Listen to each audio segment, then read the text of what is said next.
welcome to Crystal's Clean Kitchen. I'm Crystal Beaudry and we have a super exciting recipe for you today. Today we're gonna be making, wait for it, tacos! Yay for Taco Tuesday! Now I know my family loves tacos. In fact, they want them all the time, so maybe we should call them everyday tacos or something. Anyways, it's going to be delicious. So we are going to make a couple different variation of tacos. We're gonna be making some beef tacos, some chicken ones, and that way we'll have some leftovers for later on in the week. When you get home from work and you don't feel like cooking something healthy, you'll have something in the fridge and that way you'll make some better choices. Okay, so let's get started. Now I have two different kinds of meat here. I have some chicken and I have some beef chuck pot roast. Now I got that from Costco. It comes in two different slabs, which we're gonna use one slab, which is kind of a lot of meat. But like I said before, we are going to be having this for some later meals in the week, so that's okay, totally okay. Okay, so I'm gonna be using the Instapot. Now, if you guys don't have an Instapot, seriously, you need to go out and get one. And if your husband says, oh, honey, you don't need another gadget in the kitchen, just tell him, oh yes, I do. Don't you want tacos? Ask me how I know. Anyway, so you're gonna put the meat into the Instapot. You're gonna add a cup of water. You're gonna put the sealing, or this top part onto sealing.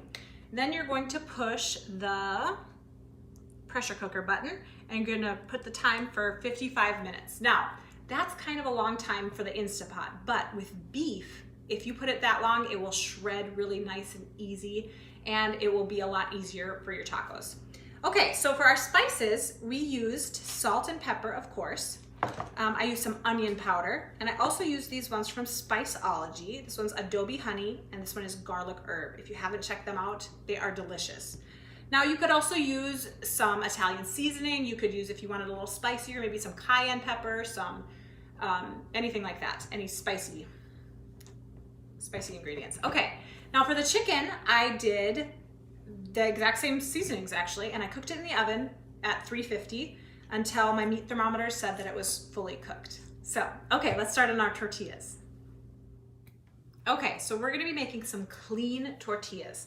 Now the base of this recipe is going to be almond flour. Now if you guys have never tried clean tortillas before, they're really good and it tastes a lot like an authentic corn tortilla.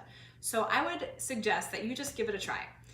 I got this recipe from the Diet Chef, and he is amazing. This recipe, I've made a lot of clean tortillas before, and they normally just fall right apart. So this recipe is so amazing. Okay, so we want 1 cup of almond flour. We're gonna be using 1/2 teaspoon of baking powder. Now, like I always say, you need to look for grain-free baking powder. Okay, this is Xanthan Gum. Now this is what holds the tortillas together so nicely. We're gonna be using 1 teaspoon of Xanthan Gum and 1 egg and just a pinch of salt. So I'm just gonna go like that. And then 1 teaspoon of water. Nope, 1 tablespoon of water, sorry. Now I'm just cooking this in my Ninja Chopper, which makes it really easy to make dough. Okay, there we go. Come on here.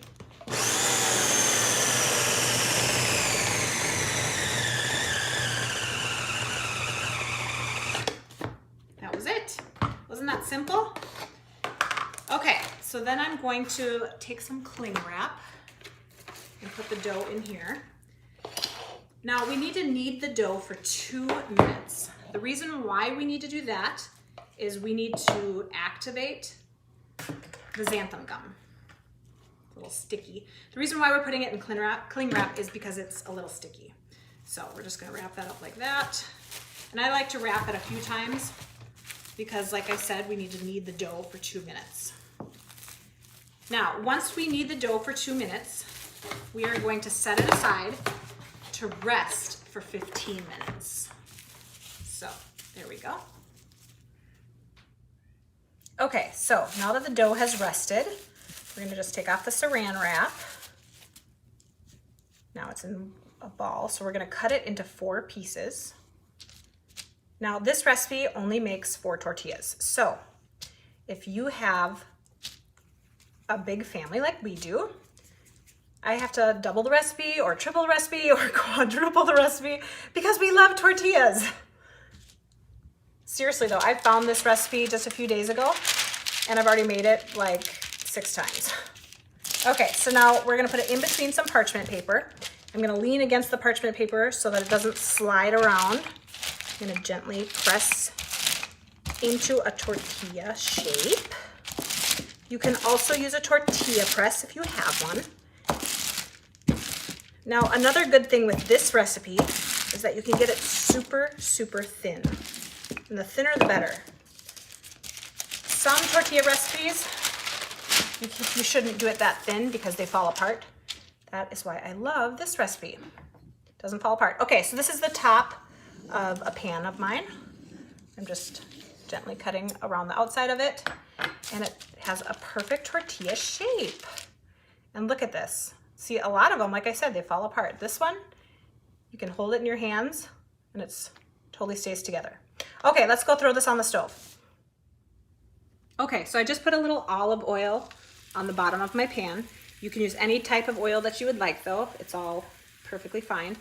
Now you're gonna notice when it's cooking that it's gonna start to get a different color and just small bubbles will start to raise on it. And then we'll flip it. You don't need it dark on both sides and it will still work out great.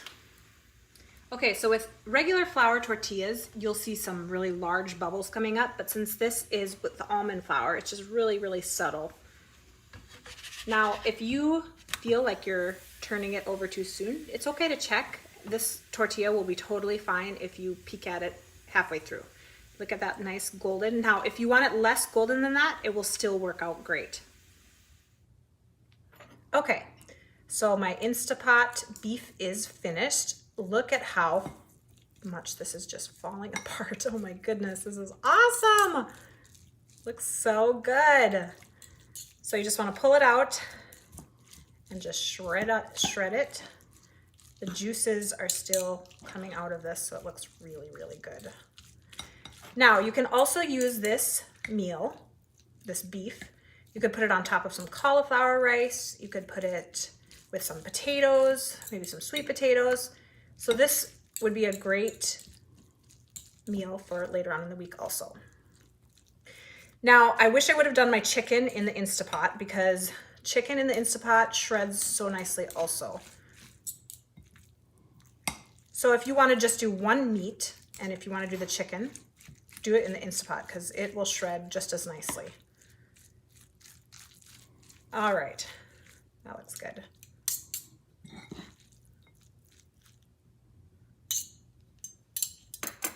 Okay, I'm gonna set that aside and grab our chicken.